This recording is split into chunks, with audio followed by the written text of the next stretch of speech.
Hey guys, I'm back, part 3. Hope you didn't wait too long. It's only been 3 months after all. If you really wanted the videos, it's something you can really be ready for. However, just know that I'll be releasing the other parts way more steadily from now on because everything is just done with the video. Only the commenting is left, so you don't need to worry about that. So for the level 3 bar building, I'm just going to do some little battle preparations before, because if you know me, you know that there's only one or two select powers I want to use in this game. So if you remember the last part, my favorite one, high jump. A man with high jump is a happy man. He can do everything he wants whenever he wants, and he just beats the shit out of everyone. So I think I'm ready for level 3 now.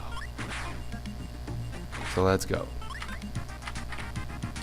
Level 3 is perhaps the level I hate the most, simply because it's long and it's not really as entertaining as Sky level 4 or Water level 5s and 6.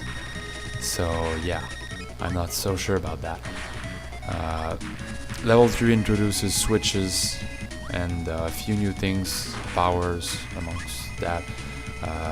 The throwing skill, which is only available at 2 places in the game if I remember correctly. So in that array it's kinda cool, but the levels in themselves are really crappy, and it's perhaps the part you want to do and finish as soon as you possibly can. So yeah, we'll be introduced to switches in a while. Switches unlock content on the map while also restoring your health. You just saw one above, and this is the way to go and get it. There's only one switch that is really easy in the game. Even this one, you have to know that you can go downstairs and discover it, because otherwise it's not that evident. So with that being taken care of, we've unlocked something, and I'm getting my high jump back because I'm never considering doing this game without using high jump. And we're starting things off with an extra life. Yay! Now level 2. We won't use the arena simply because the only thing it gives is an M tomato and a power, but it's too risky losing my high jump just for that. So yeah. Be careful about the little piggies because they tend to throw stars and sometimes you don't see them coming. There's 2 or 3 monsters like that in the game that get this nifty little ability to throw shit at you, and you don't necessarily see it coming, and it gets really annoying because they don't give much warning before they strike. Now this part is one of the parts I really hate in this level, but I'm gonna drop the high jump and take the wheel because it gets easier above with that. Alright, this is it. I won't bother taking the power-ups. And this is the boss that will give you the throw ability. Careful, he is really annoying. If he touches you, he'll grab you. And oh, throw. Did I say throw? Yeah, I think it's backdrop. Sorry. Kinda made a mistake there. So yeah, the main thing is watch out for him grabbing you, because otherwise you end up like me getting your ass kicked. And you just grab his little bugs when he shows them, well, shoots them, and that's pretty much the only way to beat him if you don't have any powers. Don't try to counter-attack him like you counter-attack any other boss, because he's going to end up backdropping you. So yeah, I failed. It's a backdrop and not a throw. Backdrop is, like throw, one of the 2 special abilities in this game, which allows you to grab enemies the same way you'd swallow them. And the little red things you see there actually can be grabbed, even if they cannot be swallowed in well, when Kirby is powerless. So it's kinda cool. However, the uses of the power are limited, at least the backdrop one, because since you're grabbing someone, you have to do something with it afterwards. So yeah, it's not the best thing you can use. Throw is much better. You'll see it once or twice later on in the game, and it's kinda good. You most likely will want to use it, but you'll end up losing it. Now I'm back with a high jump. As I said earlier, fuck. A happy man is a man with a high jump, but not anymore. That little high jump's gonna get payback for this. So going down, getting my high jump again, and this time, instead of going down like an idiot, staying in my place. Usually in the NES version, this thing would spin, you'd have to go like for minutes and minutes, no, maybe something like 30 seconds around, and make sure that you'd go around the whole building, like if you're climbing something, even if there's no sign that you're actually climbing something. But yeah, for some reason they crapified it, and that's what we're left with. So at least it makes the level shorter and less lame, but you have to wait for the door to open instead of going, running, and at the end the door is already open. So it's kind of disappointing. Level 4 starts off with a warp star. We're going off, well, we're going way up in the tower. By the way, has anyone ever wondered how could a butter building hold itself? I don't think butter is the best construction structure around. Now I'm trying to get the little guys while keeping my high jump, and it's not exactly an easy job. So yeah. Even if these bosses are really easy, I usually hate those because I can't use many powers to get them, you know, like high jump isn't exactly the easiest thing to use against them, and now I just kinda messed up and wasted my high jump. But yeah, apart from spark and burning, I don't think there are much powers that can do good against those, so just beware when you get there. If you know you can get better powers later on, well, use a crappy one in the meanwhile, deal with the boss, and do something afterwards.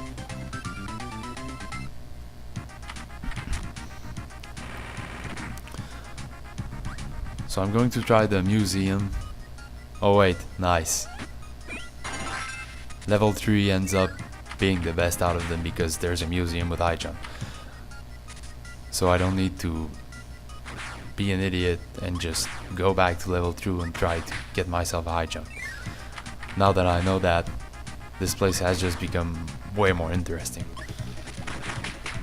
Because yeah, the other times when I played, I never really cared to use the museums because you'll see later on some of the powers they give are really crappy and useless.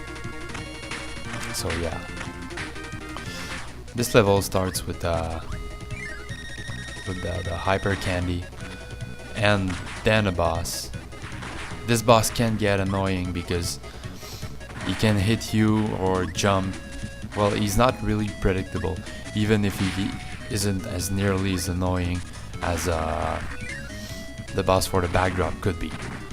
This normally would use hammer. I didn't take it because I want to keep my high jump.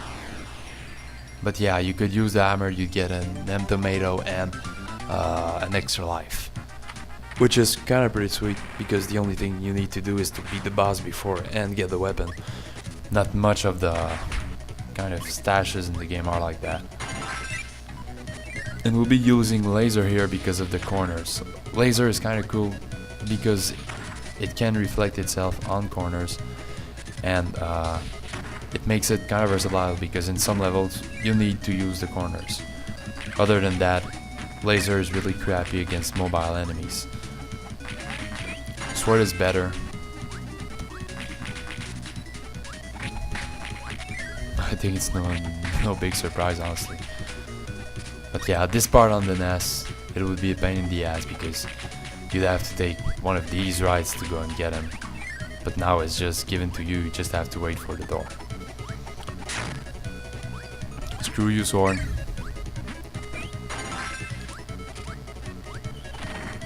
Right, there's a door here, a hidden one, and it's going to lead you to the second switch in this game, which unlocks a little mini game that I probably won't use as usual.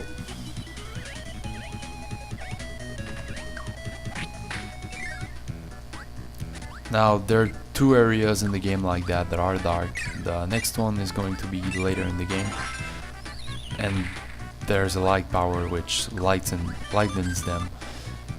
It's not exactly useful because you lose your power afterwards.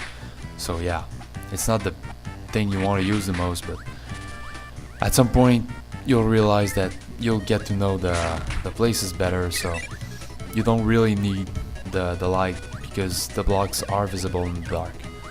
So unless you want to waste your power, well, it's your choice really, but it's not really necessary to light up the area. And now another high jump. I like this level. Well, I hate it, but there are high jumps everywhere. How can I hate it? It's kind of conflicting, you know.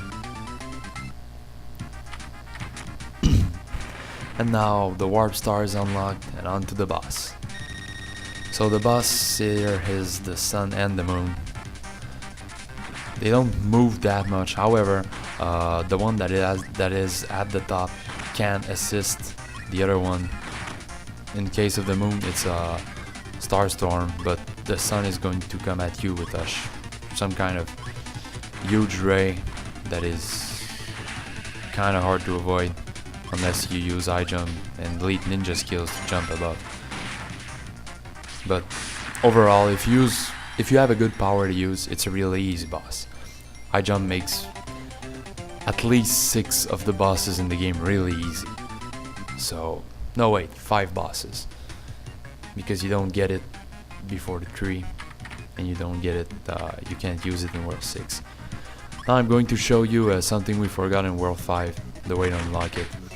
Most of you already know it, because I've talked about it, and you probably kept the hammer instead of high jump, unless you're like me and use only high jump throughout the game, or just about that. But yeah.